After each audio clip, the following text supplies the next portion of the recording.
श्री गणेश भगवान की जय, विष्णु भगवान की जय, लक्ष्मी माता की जय, समस्त देवी देवताओं की जय।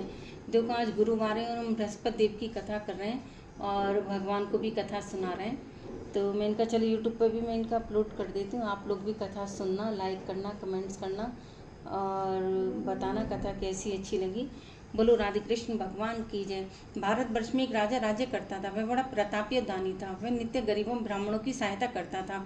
यह बात उसकी रानी को अच्छी नहीं लगती थी। वह न ही गरीबों को दान देती, न ही भगवान का पूजन करती थी और राजा को भी दान देने से मना किया करती थी। एक दिन राजा शिकार खेलने वन को गए हुए थे तो रानी महल में अकेली थी। उसी समय बृहस्पति साधु के वेश में राजा के महल में भिक्षा के लिए गई और भिक्षा मांगी। रानी ने भिक्षा देने से इनकार किया और कहा, हे साधु महाराज, मैं तो दान पुण्य से तंग आ गई हूँ। मेरा पति सारा धन लुटाता रहता है। मेरी इच्छा है कि हमारा धन नष्ट हो जाए, फिर न रहेगा बांस और न बजेगी बांसुरी। साधु का देवी तुम बड़ी अजीब हो। धन संतान तो सभी चाहते हैं, पुत्र और लक्ष्मी तो पापी के घर भी होने चाहिए। यदि तुम्हारे पास अधिक धन है तो भूखों को भोजन दो, प्यासों के लिए प्याऊ बनवाओ, मुसाफिरों के लिए धर्मशालाएं खुलवाओ। जो निर्धन अपनी कुंवारी कन्या का विवाह नहीं कर सकते उनका विवाह करा दो। ऐसे और कई काम हैं जिनके करने से तुम्हारा यश लोक परलोक में फैलेगा। परंतु रानी पर उपदेश का कोई प्रभाव न पड़ा। वह बोली, महाराज आप मुझे कुछ न समझाए। मैं ऐसा धन नहीं चाहती जो हर जगह बांटती फिरूं। साधु ने उत्तर दिया, यदि तुम्हारी ऐसी इच्छा है तो तथास्तु। तुम ऐसा करना है कि बृहस्पतिवार को घर लीपकर पीली मिट्टी से अपना सिर धोकर स्नान करना, भट्टी चढ़ाकर कपड़े धोना। ऐसा करने से आपका सारा धन नष्ट हो जाएगा। इतना कहकर वह साधु महाराज वहां से आरोप हो गए। जैसे वह साधु कह गया था रानी ने वैसे ही किया।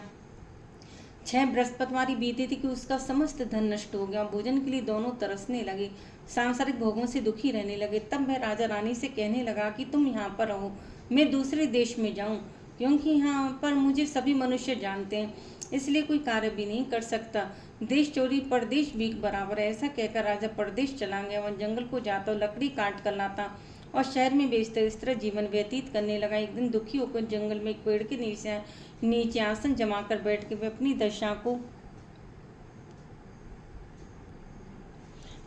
दशा को याद करके व्याकुल होने लगा।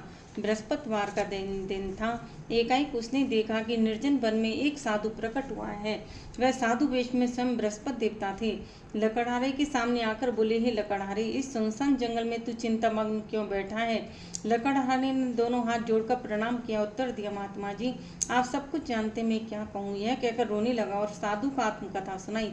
महात्मा जी ने कहा, तुम्हारी स्त्री ने बृहस्पति के दिन वीर भगवान का निरादर किया है, जिसके कारण रुष्ट होकर तुम्हारी यह दशा कर दी। अब तुम चिंता को दूर करके मेरे कहने पर चलो तो तुम्हारे सब कष्ट दूर हो जाएंगे और भगवान पहले से भी अधिक संपत्ति देंगे। तुम बृहस्पति के दिन कथा क्या करो, 2 पैसे के चने मुनक्का मंगवा कर उसका प्रसाद बनाओ और शुद्ध जल से लोटे में शक्कर मिलाकर अमृत तैयार करो।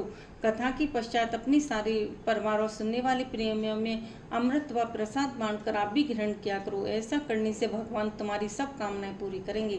साधु के ऐसे वचन सुनकर लकड़हारा बोला, हे प्रभु, मुझे लकड़ी बेचकर इतना पैसा नहीं मिलता जिससे भोजन करने के उपरांत कुछ बचा सकूं। मैंने रात्रि में अपनी स्त्री को व्याकुल देखा है, मेरे पास कुछ भी नहीं जिससे उसकी खबर मंगा सकूं। साधु का यही लकड़हारे, तुम किसी बात की चिंता मत करो। बृहस्पति के दिन तुम रोजाना की तरह लकड़ियां लेकर शहर को जाओ।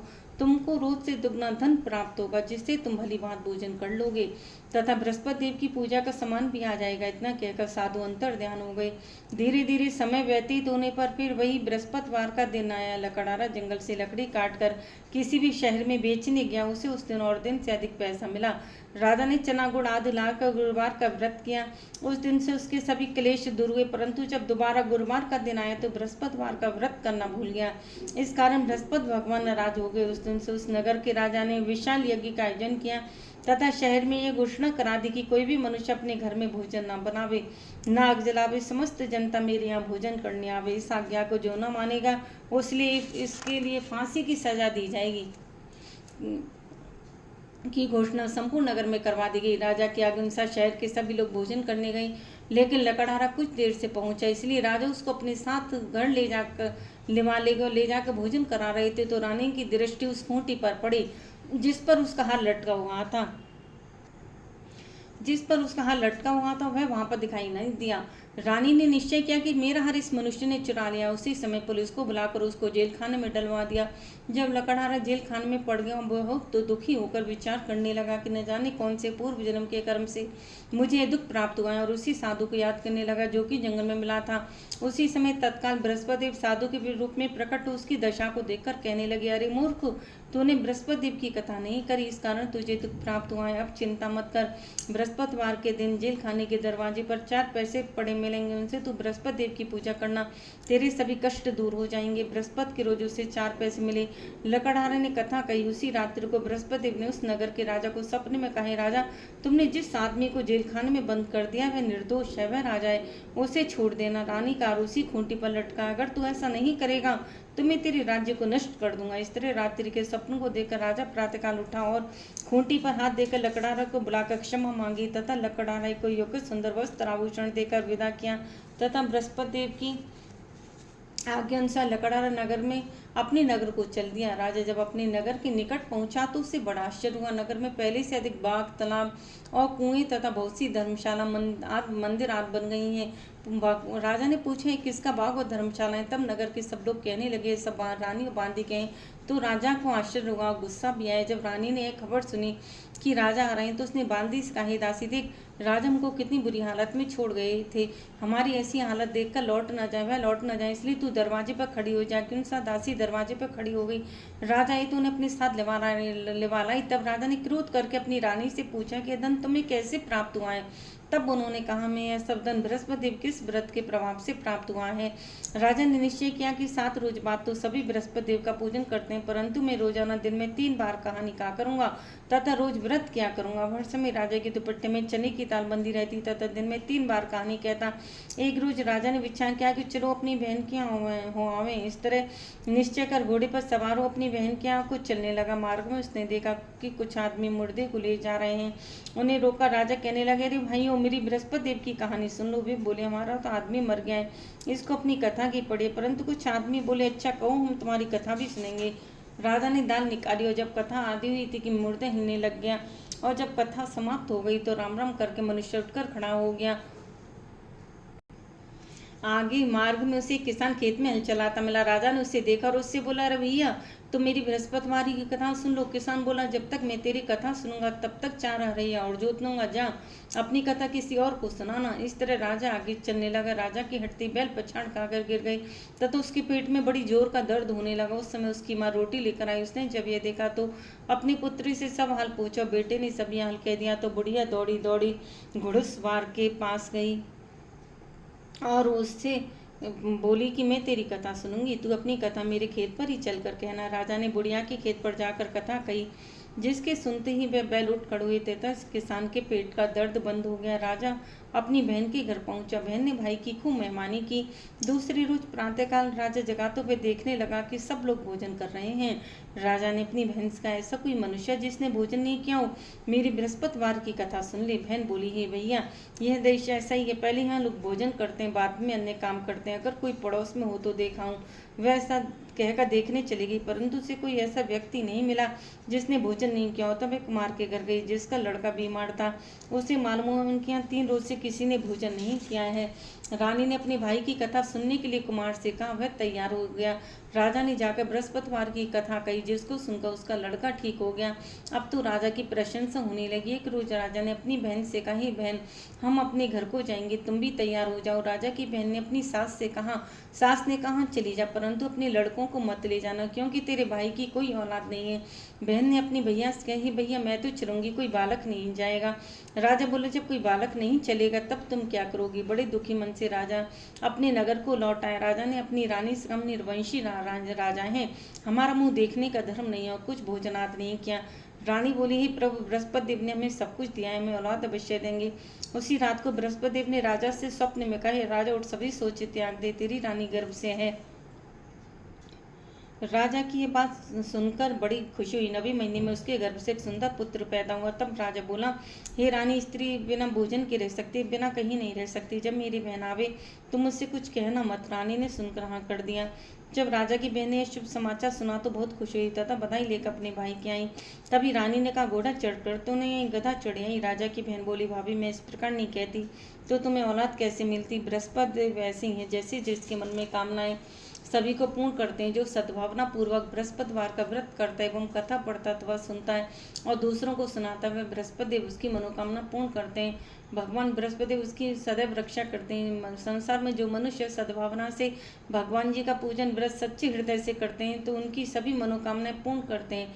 जैसी सच्ची भावना से रानी और राजा ने उनकी कथा का गुणगान किया तो उनकी सभी इच्छाएं बृहस्पति देव जी ने पूर्ण की थी। इसलिए पूर्ण कथा सुनने के बाद प्रसाद लेकर जाना चाहिए। हृदय से उसका मनन करते हुए जयकारा बोलना चाहिए। बोलो बृहस्पति भगवान की जय, बृहस्पति भगवान की जय, विष्णु भगवान की जय, लक्ष्मी माता की जय। बृहस्पति भगवान की अब दूसरी कथा शुरू होती है। प्राचीन काल में एक ब्राह्मण था। वह बहुत निर्धन था, उसके कोई संतान नहीं थी। उसकी स्त्री बड़ी मलिनता के साथ रहती थी। वह स्नान न करती, किसी देवता का पूजन न करती। इससे ब्राह्मण देवता बड़े दुखी थे। बेचारे बहुत कुछ कहते थे किंतु उसका कोई परिणाम न निकला। भगवान की कृपा से ब्राह्मण की स्त्री के कन्या रूपी रत्न पैदा हुआ। कन्या बड़ी होने पर प्रातःकाल स्नान करके विष्णु भगवान का जाप हुआ बृहस्पतिवार का व्रत करने लगी। अपनी पूजन पाठ को समाप्त करके स्कूल जाती तो अपनी मुट्ठी में जौ भर के ले जाती और पाठशाला के मार्ग में डालती जाती। तब ये स्वर्ण की हो जाती। लौटते समय उनको बीन का घर ले आती थी। एक दिन वह बालका सूप में उस सोने के जौ को फटक कर साफ कर रही थी कि उसके पिता ने देख लिया और कहा, हे बेटी, सोने की जौ के लिए सोने का सूप होना चाहिए। दूसरे दिन बृहस्पतिवार था। इस कन्या ने व्रत रखा। बृहस्पति देव से प्रार्थना करके कहा, मैंने आपकी पूजा सच्चे मन से की हो तो मेरे लिए सोने का सूप दे दो। बृहस्पति देव ने उसकी प्रार्थना स्वीकार कर ली। रोजाना की तरह वह कन्या जौ फैलाती हुई जाने लगी। जब लौटकर जौ बीन रही थी तो बृहस्पति देव की कृपा से सोने का सूप मिला।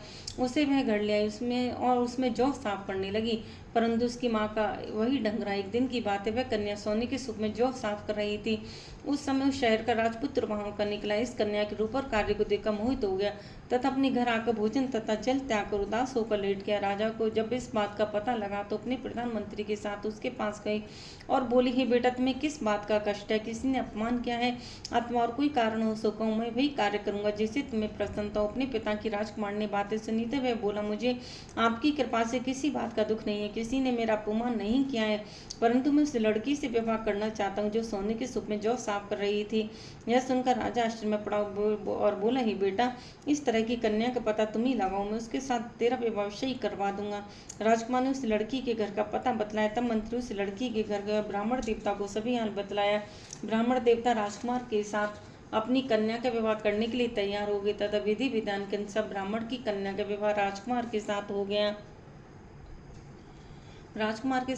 कन्या के घर से जाते ही पहली बात उस ब्राह्मण देवता के घर में गरीबी का निवास हो गया। भोजन के लिए वह बड़ी मुश्किल से मिलता था। एक दिन दुखी होकर ब्राह्मण देवता अपनी पुत्री के पास गए। बेटी ने पिता की दुखी अवस्था को देखा और अपनी माँ का हाल पूछा। तब ब्राह्मण ने सभी हाल कहा। कन्या ने बहुत सा धन देकर अपने पिता को विदा कर दिया। इस तरह ब्राह्मण का कुछ समय सुखपूर्वक व्यतीत हुआ। कुछ दिन बाद फिर वही हाल हो गया। ब्राह्मण फिर अपनी कन्या के यहाँ गया और सारा हाल कहा तो लड़की बोली, हे पिताजी, आप माताजी को यहाँ लिवा लाओ, जिससे मैं उन्हें लिवा रहा हूँ, मैं उसे विधि बता दूंगी जिससे गरीबी दूर हो जाए। वह ब्राह्मण देवता अपनी स्त्री को साथ लेकर पहुंचे तो वे अपनी माँ को समझाने लगी, हे माँ, तुम प्रातःकाल प्रथम स्नान आदि करके विष्णु भगवान का जप करो तो सब पूजा करो तो सब दरिद्रता दूर हो जाएगी। परंतु उसकी माँ ने एक भी बात नहीं मानी और प्रातःकाल उठकर अपनी पुत्री के बच्चों की जूठन को खा लिया। इससे उसकी पुत्री को भी बहुत गुस्सा आया और एक रात को कोठरी से सभी सामान निकाल दिया और अपनी माँ को उसमें बंद कर दिया। प्रातःकाल उसे निकाला तथा स्नान आदि करा के पाठ करवाए तो उसकी माँ की बुद्धि ठीक हो गई। फिर प्रत्येक बृहस्पतिवार को व्रत रखने लगी। इस व्रत के प्रभाव से उसके माँ बाप बहुत ही धनवान पुत्रवान हो गए। बृहस्पति जी के प्रभाव से इस लोक के सुख भोग कर स्वर्गों को प्राप्त हुए। गुरु बृहस्पति देव की जय, विष्णु भगवान की जय। जय जय श्री राधे। ओम जय बृहस्पति देवा, स्वामी जय बृहस्पति देवा, छिन छिन भोग लगाऊं फल मेवा। ओम जय बृहस्पति देवा, तुम पूर्ण परमात्मा, तुम अंतर्यामी, स्वामी तुम घट घट वासी, पार ब्रह्म परमेश्वर, अजर अमर अखिलेश्वर, तुम सबके स्वामी। ओम जय बृहस्पति देवा चरणामृत निज निर्मल सब पातक हरता। स्वामी सब पातक हरता सकल मनोरथ दायक कृपा करो भरता। ओम जय बृहस्पति देवा तन मन धन अर्पण कर जो शरण पड़े प्रभु जो शरण पड़े प्रभु प्रकटित भी हो कर आकर द्वार खड़े। ओम जय बृहस्पति देवा दीन दयाल दयानिधि भक्तन हितकारी। स्वामी भक्तन हितकारी पाप दोष सब हरता भव बंधन हारी। ओम जय बृहस्पति देवा सकल मनोरथ दायक सब संशय तारो विषय विकार मिटाओ संतन सुखकारी। ओम जय बृहस्पति देवा जो सकल मनोरथ दायक सब संशय तारो विषय विकार मिटाओ संतन सुखकारी। ओम जय बृहस्पति देवा जो कोई आरती तेरी प्रेम सहित गावे स्वामी प्रेम सहित गावे ज्येष्ठानंद बंद सो निश्चय पावे। ओम जय बृहस्पति देवा। सब बोलो विष्णु भगवान की जय, बृहस्पति भगवान की जय।